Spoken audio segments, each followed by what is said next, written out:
You are tuning into the Paddle and Fin Podcast Network, kayak fishing's best network of shows with great hosts covering all things kayak fishing, bringing you special guests covering topics such as shore fishing, river trips, gear reviews, angler profiles, tournament news, and more.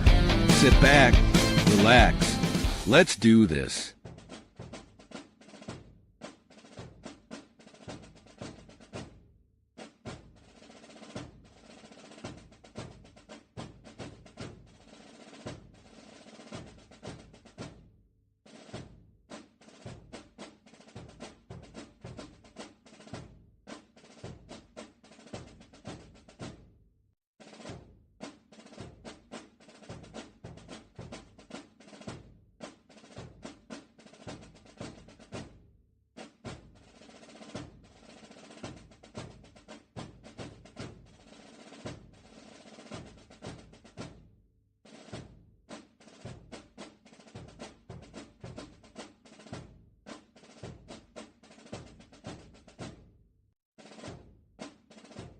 Welcome to the Rusty Hook Podcast. Raw and unfiltered kayak fishing content, streaming on Facebook, Twitch, YouTube, and X. Bringing you gear reviews and candid interviews from the industry's best, angler profiles, tournament news, plus legendary knowledge from kayak fishing's OGs and rising stars. So, grab that cold drink, pull up a chair, and get settled in. Now here's John Rapp. Okay, now we should have our audio situation fixed there. So, this is the Rusty Hook Podcast. Veteran Salute, I'm John Rapp. Thanks, Matt Gibson, for the shout out there. When I was getting everything ready here, I forgot to switch from these audio to this audio. So, we're ready to rock and roll now. So, anyway, guys, this is the Rusty Hook Podcast Video Salute Show. I've got several slides together for you here.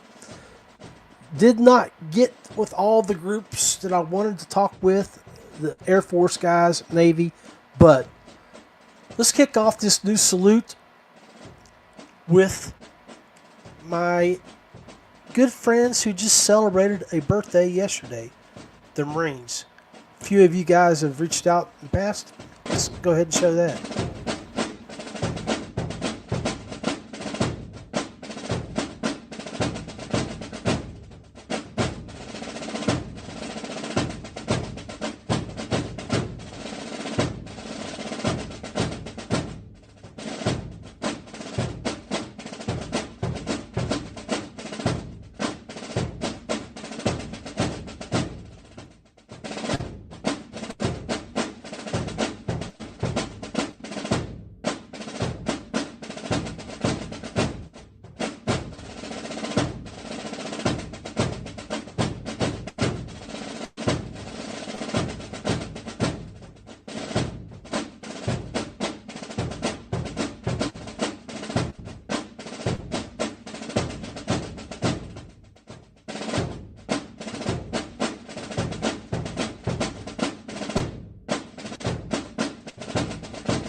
Appreciate you guys.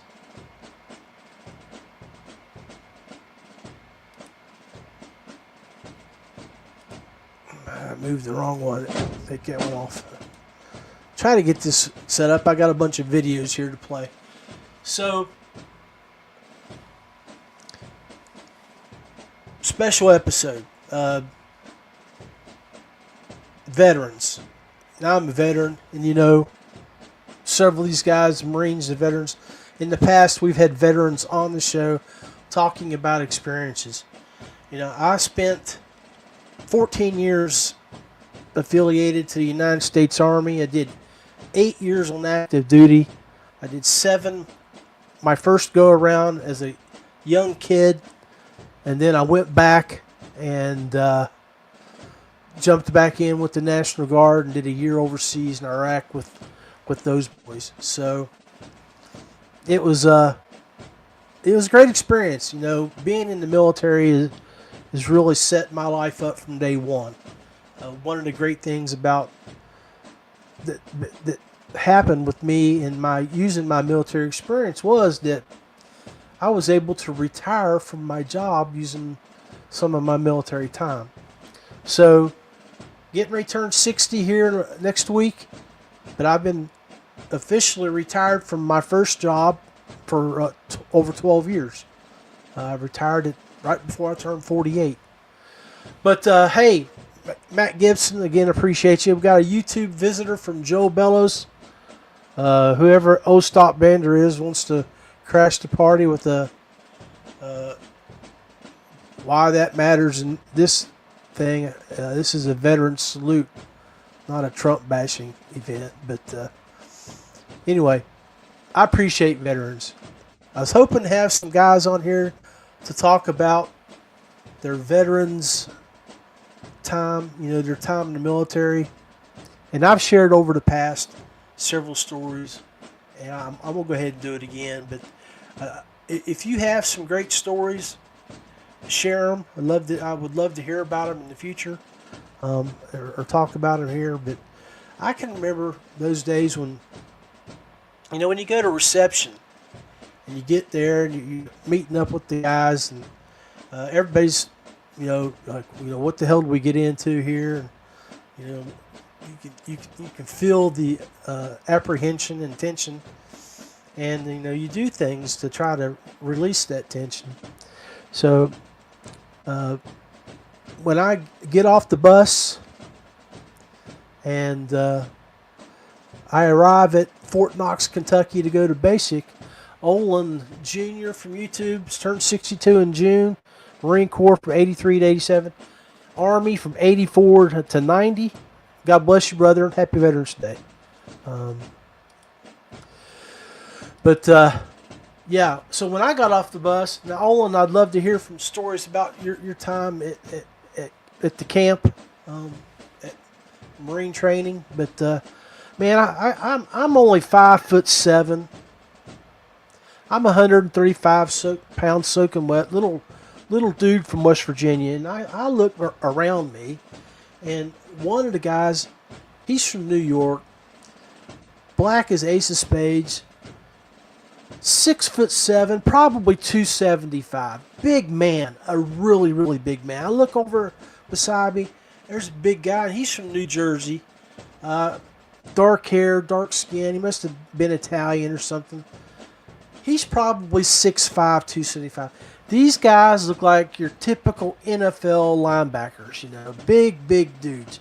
And you got this little dude, country boy from West Virginia, standing in the middle of them, and I'm like, oh hell, this isn't gonna be good, you know. I gotta do something to make these guys like me, or think I'm crazy or something. And we're all standing around, and I look down on the ground. There's a katydid right down there, and I'm like, okay, I can do this. I think I've done it before. I reach down and I pick up that katydid, and I look at everybody and I said, hey, how much y'all boys give me if I eat this? So, a few minutes after that, one of the guys has a hat, and there's probably 60 to 80 bucks in that hat. And they're laying out money about me eating that katydid. So, I'm like, well, it's too late now. I've committed myself. I grab that thing, I shove it in my mouth, and I start chewing on it. And I know I'm turning green, but I'm chewing on it, it's crunching. And out of nowhere, 2 or 3 drill sergeants come in, and they're looking at us, and they're like, oh, what we got going on here? Oh, look at this. And they're looking at, what's your name? And I'm like, chewing on it, Rapp. And oh, you, look at this guy. He's special. He wants to be a ranger, living off the land. Send him in the woods. So they're writing down all our names, and we're all dropping down. And I swallowed it, but I was green and I was about to throw up. We beat our face. Those guys, they zip away, and they wrote down all our names, and I'm sitting there and I'm like, man, I said, I didn't expect all that. And that big old boy from New York slapped me on the back and says, "Rapp, you're crazier than hell. I like you." And I'm like, well, that worked out as planned. So, I made a couple buddies there. We got introduced to the ground. I'm pretty sure we did push-ups. If not, we just at that time, when they put you on the ground, they'd leave you on the ground, make you hold yourself there for 5 or 10 minutes, and then get up. But anyway, that's one of my stories. So, we all have our stories from our military time at basic training and AIT, and I got another one to share for you. But before I do that, let's do a salute to our Navy boys.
Thank you for your service, men. United States Navy.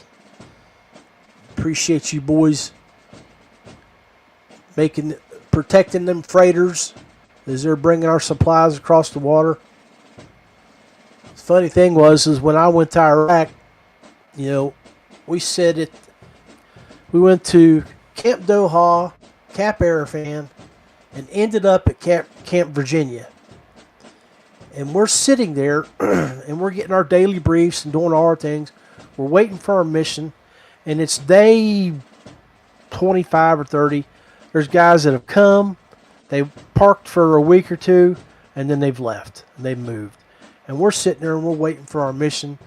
And come to find out that the ship that has our Connex boxes on it is taking on water, and it is not moving as fast as it's supposed to.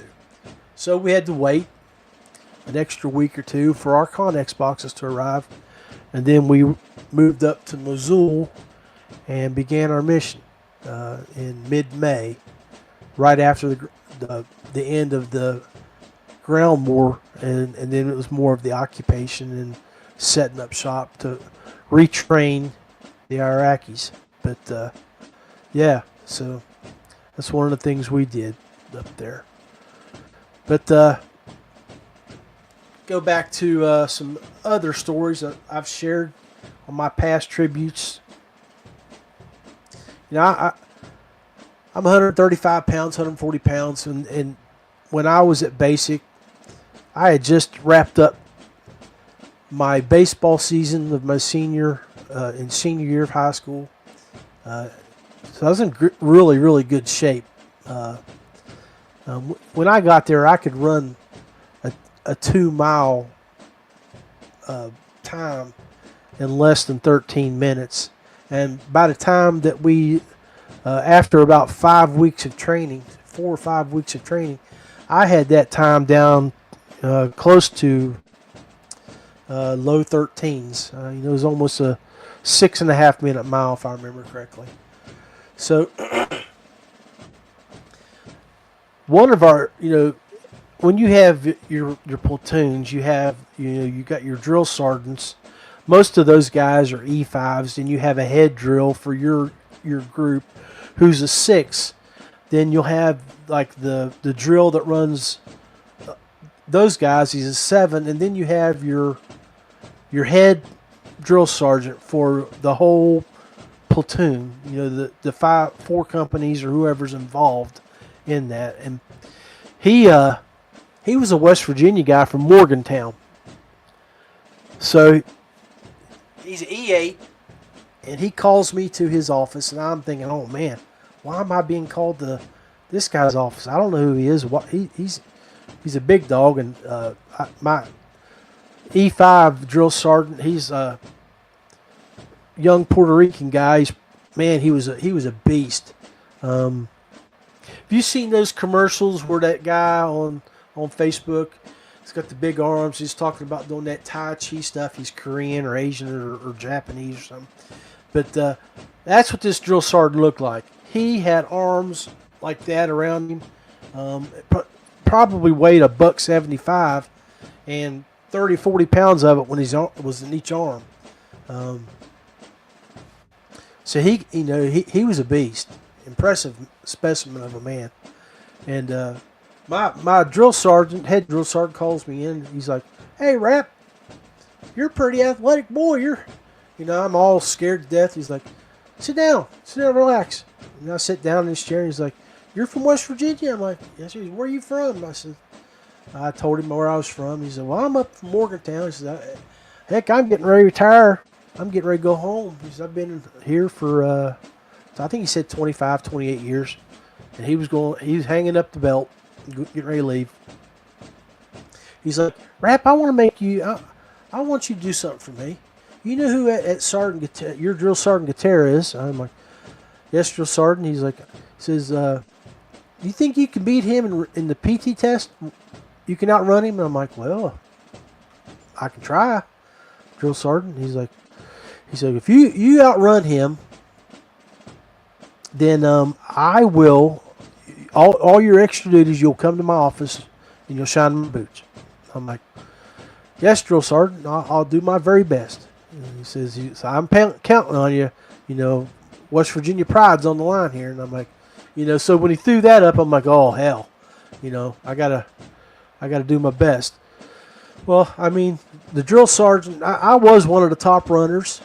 For being a little guy, I could hold my own. And we had our next PT test coming up for our 6-week evaluation. And I went, like I said here previously, I went to Fort Knox, Kentucky. And if you guys ever watched the video back in 81 or 82 with Bill Murray, Stripes, well, that's exactly where I was at. Where they did all their marching on that parade field is exactly where we did our exercises, and we ran around that parade field for our PT test. The parade field perimeter was exactly 1 mile, so you had to run it twice, 2 laps. And to make a long story short, we had our PT test, and Drill Sergeant Gutierrez always ran the PT test with us, and would talk about he'd smoke everybody, and he did. I mean, the man was a specimen. But so what I did on that time, he was in the group that I was running with. I paced him. I got behind him and I ran with him almost that full first lap. And I'm like, okay. So as soon as we ran that first lap and we started that second lap, I'm like, well, it's all for nothing now. I'm going for it now. I'm going to run it. And I burst around him, and I ran pretty much as hard as I could all the way through the end of that 2 miles. I probably got 20 or 30 paces ahead of him. I could hear him back here huffing and running, and he was trying to catch me as hard as he could. But I had already got far enough ahead of him to where I was able to beat him. I probably beat him by 6-8 seconds. It was a good 6-8 paces ahead of him, and at the end, and so I got called back to the drill sergeant's office, and for the next week and a half before graduation, because we graduated at our 8 weeks, he had me come in, and I spit shine his shoes, and he would talk about his childhood in West Virginia while I was shining his shoes, and I was always nervous. I was always waiting for him to become the big bad mean E8 drill sergeant, but nah, he was cool and ended up being a good experience for me. So had a good time there with that. But that was a couple of my Army stories. I hope you guys will share one or two when you get the opportunity to see this. And without further ado, I think I'm going to go ahead and do my salute to the biggest group here on this salute, which is a bunch of Army vets.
So to my Army brothers, God bless you, thank you, and to all you veterans out there, I wish you nothing but the best. Let's take a quick break, and we'll be right back. This is the Rusty Hook Podcast, supporting people and companies that support us. Feel free kayaks, paddle, pedal, or power, something for everyone. Dubro Fishing, manufacturer of fishing and marine products for freshwater and saltwater anglers. Big Lake Bait Company, Texas's #1 custom soft plastics bait maker. And Ace Adventure Resort, West Virginia's #1 go-to outdoor destination with whitewater, zip lining. You're tuned in to the Rusty Hook Podcast. More than a podcast, but a way of life. From the biggest lakes to the smallest creeks, we are all things kayak fishing. Refresh that drink, turn up the volume, and feel the excitement. It's time for the second half of the show. Live, raw, and unfiltered. Now, let's join the one and only Big Daddy. All right, Big Daddy back in house. Thank you for guys for hanging out with me for the first half of the Salute, Veterans Salute, my 5th edition, 5th year doing this podcast. You know, thought maybe I would briefly touch on this right here, but 22 veterans a day commit suicide. And I just want to put it out right to all of you men and ladies out there, veteran or non-veteran, if you are having thoughts like that, I am always available to talk to. Always. Please do not hesitate to reach out to me and talk to me. If you have something that you want to get off your chest, problems, issues, anything, I'm here for you. Don't hesitate to reach out. So what I want to do now is I did interview a couple ladies earlier in the week regarding what they do for the veteran community. What's really cool about this interview is one of the ladies is actually the mother of LJ Ashcraft, and the West Virginia kayak fishing community is well known to LJ. LJ has been a kayak angler for the last 10, 12 years. He and I and a couple other men 10 years ago tore up the Mountain State, Virginia, Pennsylvania, traveling and fishing. At that time, LJ was probably 22, 23, just out of school, just making a living at as a coal miner, and we traveled around when him and Brandon Walmsley were off, and we fished about everywhere where you could think of. But I never ever met his parents because, we were out fishing. So, but one of the cool things, when LJ got married and I was invited to the wedding, that's when I got to meet his parents about 6-7 years ago.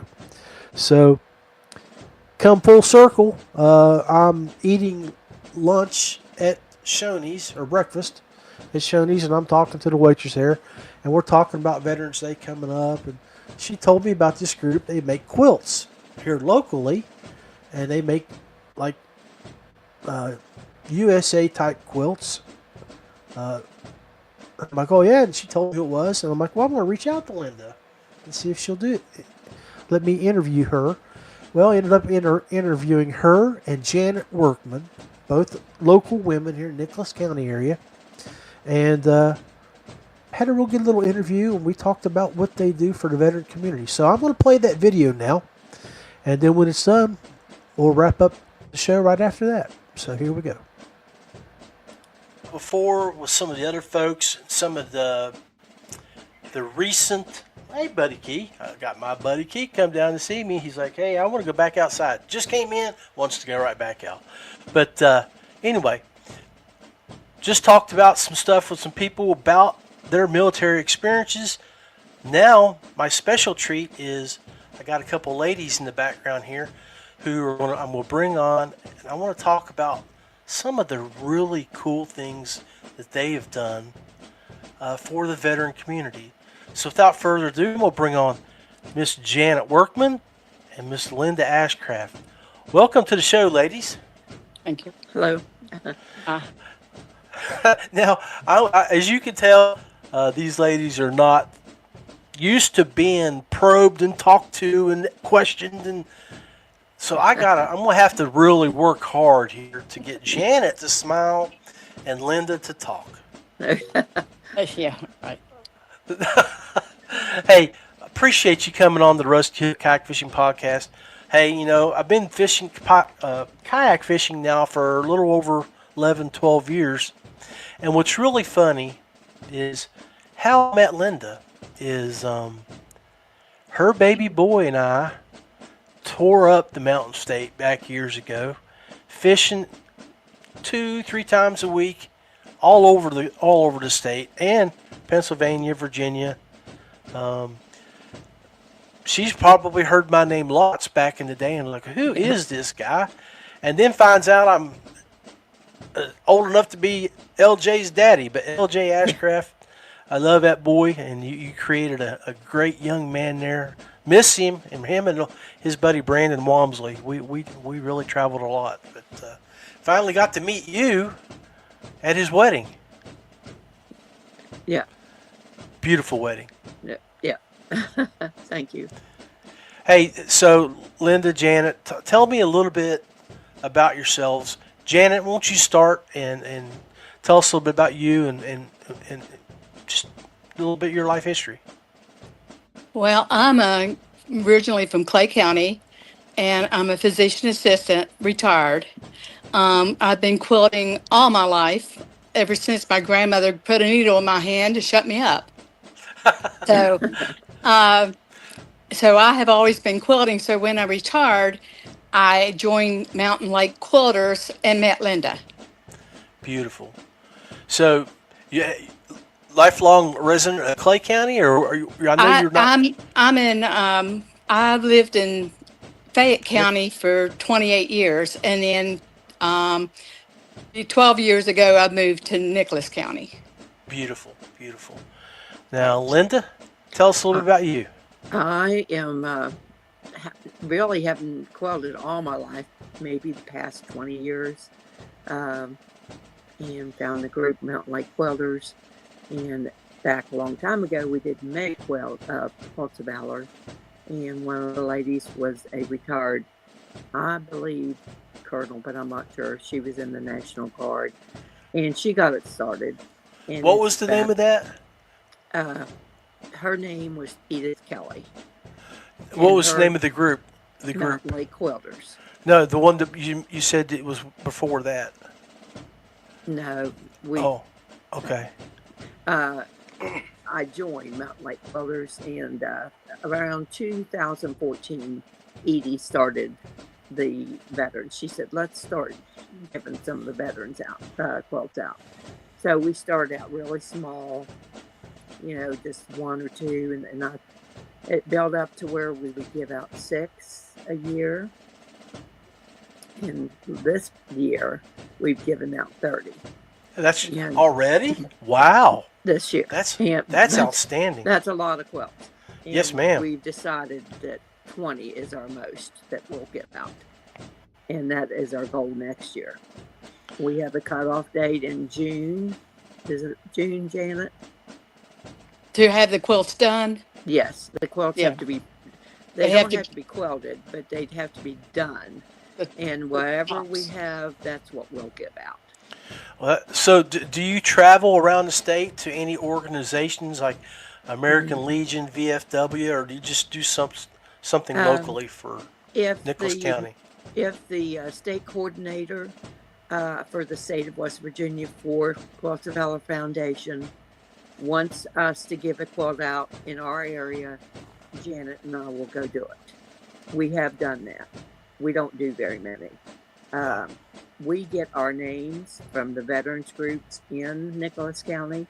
There's the Veterans Council, the VFW, American Legion, and also from Richwood, the American Legion. I'm not sure, it might be VFW in Richwood. We get donations from different organizations, usually not a lot, but it's enough to help cover our costs. Beautiful. We also get names from individual. They'll approach us. Yes, there are a lot of people that come to us and say, and we do accept their names also. Okay, so like, let's say you have, I give you a veteran's name. Do you assign it to somebody in the group to make the whole quilt, or do all of y'all make different things and then stitch it together together after the fact? We make blocks and we give them out at the meetings, and we usually do 20 at a time because it takes around 20 in a quilt, and they make them and then they bring them back, and then somebody puts it together. I got you, because I was going to ask you. I ran with LJ. We ran a West Virginia Kayak Anglers Club for years, and we would have meet and greets, sort of like what you guys do once a month. Have a meet and greet. When you do your meet and greets, is it just like where y'all get together and talk and maybe exchange a few squares or patterns, or do y'all like have mobile machines that y'all like take out and like hand machines, and y'all get together and quilt them right there on the spot? Janet, you can go ahead. No, we have Mountain Lake Quilters have a meeting once a month, and Quilts of Valor, we always discuss what we're doing with Quilts of Valor, and sometimes someone in the group might donate a quilt top. Someone might, Linda will give out 20 blocks to make, and they'll give the blocks back, and then somebody in the group will put it together. And then we have a couple of long arm quilters that will quilt our quilts for our veterans. And then somebody else in the group might bind the quilt. And then we have a person in the group that also makes the labels to put on the back of the quilts. So Yes. what are the labels? Is it something that states the group's name and the date it was made, or? Don't have a picture right now. Let me see if I can. It has Mountain Lake Quilters, and it has the veteran's name, The date. and the date. And thank you for your service. Thank you for your service. Outstanding. That's beautiful. And So- she embroiders all of them, and I mean they're really nice. Yeah. Kim Roberts does that. She's also kind of our head person that quilts them. She quilts them, and then 2 other people quilt them.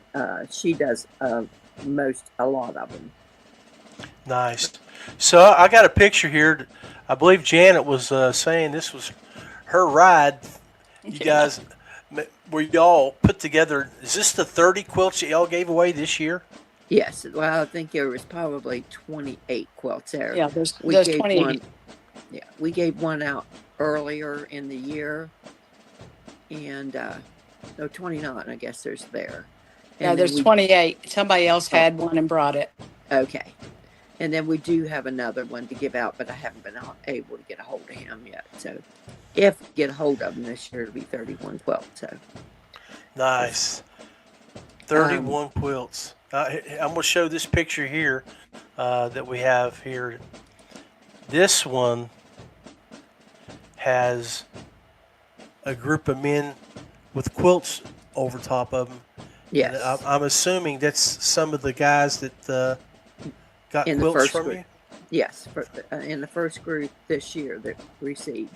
We had to do it in 2 different groups because the Quilts of Valor Foundation only allows 20 in a group unless we get permission. So we just did it in 2 separate award ceremonies. Now, the what are they holding in their hands? Is it like a certificate of? Those are certificates thanking them for their service. Beautiful, beautiful, And beautiful. those are from the Quilt of Valor Foundation, right? Yes. Yes. Those are Okay. Quilts of Valor Foundation certificates. So the quilts in the background behind the men, did you guys make those as well? Another lady donated those. It was another quilt group, Linda, that donated those. Okay. Okay. And they were actually they have a certain size that the Quilts of Valor Foundation wants us to follow. And Right. They were actually smaller, so we couldn't give them out. So we use them as our props. Our background. Yeah. Well, they look. You guys have done an awesome job. I'm gonna pull up a few more here, pictures to share with the audience. Let's see. I'm looking at this one here. Now we make some with panels in them, and this one is a pieced quilt. Okay. So there's you'll see different style of quilts. The last one that you showed is considered, they call it a log cabin quilt, and that was the block for the year that Quilt of Valor Foundation chose. And Okay.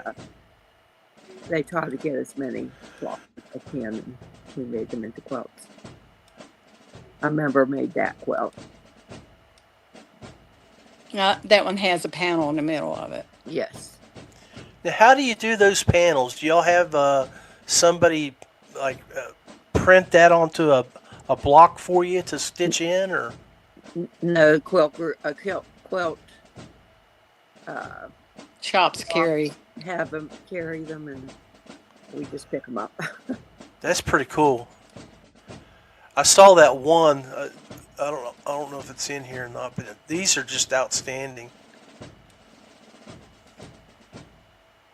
Somebody said, "Well, why don't you just sew blocks together and give to them?" Well, we try to make them special and make them, something we would like. This quilt was like stray blocks that we had, and we just put it together. And the little pinwheels in between, those were cut-offs from some of the quilts, and we just sewed them together. Well, I just want to thank you, ladies. This is some amazing work.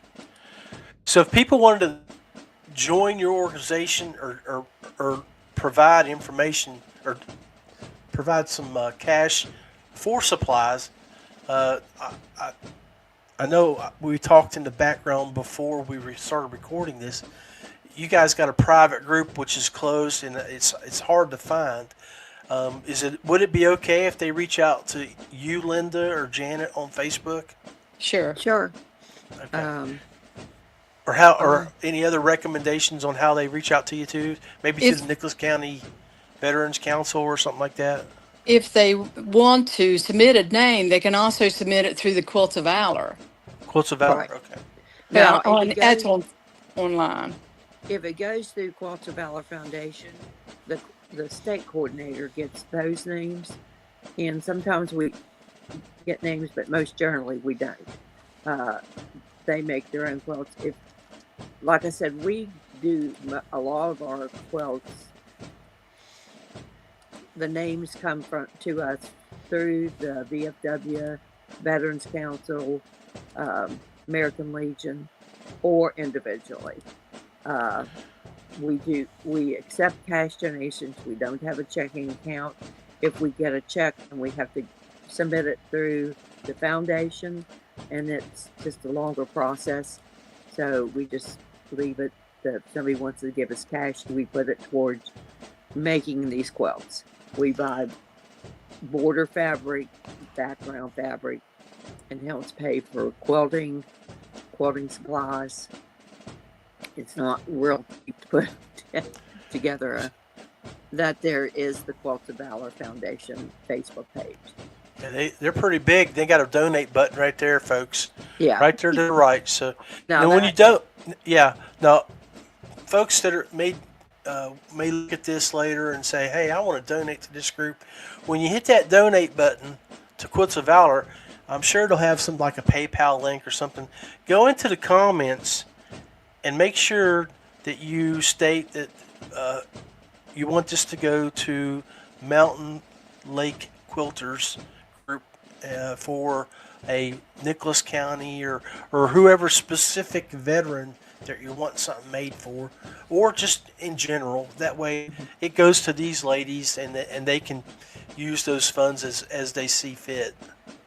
Actually, Janet and I belong to a group. They're on Facebook. It's Quilts of Valor Stars, and that's who we belong to. And that gets that would probably be the donation. They would get the money. Let's see if I can find that. Yeah, here we go. It's a group. Yes, it's this one right here, folks. I think that's it. That it right there. Private group. Yes. Mm-hmm. Now there is another group that might not come up because it's private. It's called Quilt of Valor Working Stars, and those are the girls that participate in. A lot of people belong to this group, but the Working Stars is the one that, we make the quilts. They have we make blocks and send to them, or we show them on Facebook, and then we keep the quilts for our group. It just, I don't know. we ourselves aren't members of the Quilt of Valor Foundation. Our group is not. We are the only two that belong to the Quilt of Valor Foundation, and we belong to the Stars. Well, I appreciate you guys for what you do, and I think it's, like I told you, Linda, I was eating breakfast at Shoney's when one of the ladies there was talking about what you guys are doing. Mm-hmm. Janet's being attacked by a fluffy. Yes, I have 2 boxers, and apparently they didn't want to be on the air too. It happens. They want to be with famous Janet and Linda and John here. Hey, ladies, thank you for coming on here and recording this segment with me. It's definitely something that I know the 60-some kayak anglers that I've got here that are veterans will be like, oh, wow, that's so cool that you guys do this. So, again, from the bottom of my heart, thank you for what you do for the veterans of our region, and it's appreciated. I want to wish you both a great day, a pleasant week, happy Thanksgiving, and of course a very, very Merry Christmas. You also. You too, Thank John. you again. Thank you again for coming on. Be blessed.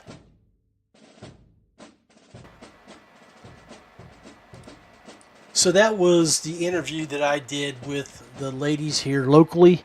Thank you, Janet and Linda, for coming out and spending a half hour with me to record that part of this segment. Let's take a quick break, and then we'll come right back and do the final salute with the Zoomy boys.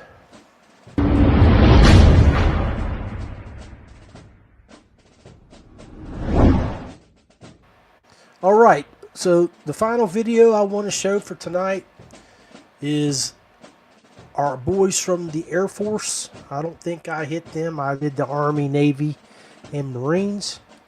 So let's do a little salute to our Zoomies.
Guys, thanks again for tuning in to this year's episode of the Rusty Hook Kayak Fishing Podcast Veterans Day Salute. This is our 5th time doing this salute. And to all you veterans out there, I hope you had a very, very blessed day. It's John Rapp, Rusty Hook Kayak Fishing Podcast. We're going to sign off. Just want to remind everybody, when you're out on the water this time of the year, always wear the appropriate clothing for the water temperatures that you're fishing. Cold weather gear. Be prepared to go in the water. We got our first snow here in my neck of the woods, 6 inches outside, that we got yesterday evening and overnight. So just always dress for the temperatures, in the water, out the water, and give yourself a chance. Wear a PFD always. I don't know if you've seen the recent stuff being placed out of Indiana, where I think 3 men in a little John boat drowned out there or in kayaks. 2 boys, 14 and 15, flipped. Man went to try to save them, and on his way out to go out there, he ended up drowning. They've located the boys, but they have not found the man yet. So I don't know if I think that was here within the last few weeks. Let's also pray for our missing coal miner here in West Virginia. He's a hero. A hero. This man was the foreman of the crew that hit water about 3/4 of a mile down in a mine. They struck a seam of water. He was able to make sure his men got out, but unfortunately he did not, and rescue operations are ongoing at this time. I think it's day 3, so it's not looking good. So let's keep that family in our prayers. Anyway, be safe, be blessed. Got another show coming up soon. We're going to do a Black Friday show before Black Friday in 2 weeks. And I may throw up a show in between that talk about something that's dear to my heart. So stay safe, be blessed, and we will talk to you again soon. Thank you for tuning in to the Paddle and Fin Podcast Network.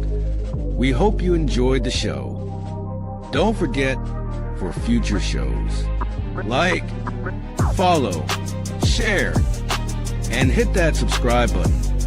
Make sure you check out our individual channels and accounts too. Want to be a guest on one of our shows and talk about adventures, gear, or products? Contact us.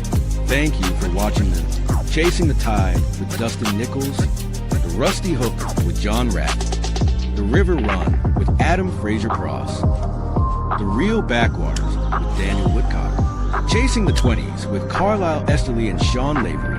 Thanks for tuning into the Paddle and Fin Network. Subscribe and always wear your PFD.